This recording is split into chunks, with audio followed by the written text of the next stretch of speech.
Hey everybody, this is Craig Cottle, Director of Nature Reliance School, coming to you today for another urban preparedness tip for Wednesday. Again, I'm out in the woods, but this is one of those tips that applies anywhere, and so that's why we're enjoying the outdoors while at the same time providing you an urban preparedness tip today on self-defense strategy.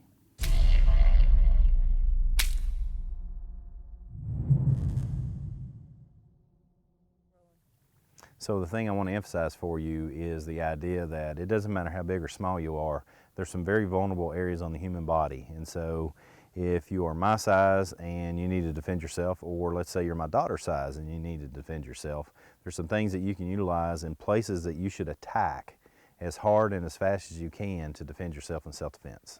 So it's as simple as this. I call it the 5 weapons that everybody carries on them and the 5 vulnerable areas that every human has on their body. And the 5 vulnerable areas that every human has are the face, the throat, the groin, the knees, or the feet. Again, the 5 vulnerable areas are the face, the throat, the groin, the knees, and the feet. And the 5 weapons that everybody has on them are your head, your hands, your elbows, your knees, and your feet. And so every human, for the most part, has 5 weapons on them, and they have 5 vulnerable areas. So for example, if I were to attack someone and let's say I grab you by the throat and I'm going to choke you, you should have available to you all your 5 weapons, and my daughter is going to help me demonstrate this for you. All right, so for example, if I'm going to choke my daughter, one of the things that's real common for people to do is she wants to fight these hands and get them off of you, and that's what's real common, okay?